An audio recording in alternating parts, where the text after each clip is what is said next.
তো চুড়িদার পরো, বৃষ্টি কমে যাবে তো। আর কম কি হবে, পার ব্যালেন্স একটা বলে সিদ্ধ হয়ে পড়ে তাহলে পৌঁছাতে দিতে পারবে। এই বরযাত্রী আমার এই বিয়ে তো কলকাতা যাও মেয়ে বৃষ্টিতে আর কি করে বাড়ি এসে রেডি করে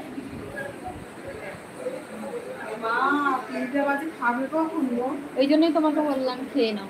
আমি সুবিধা করি কি বলো তো, আমার এইদিকে করতে গেলে ওইদিকে আমার কষ্ট হয়ে যাবে।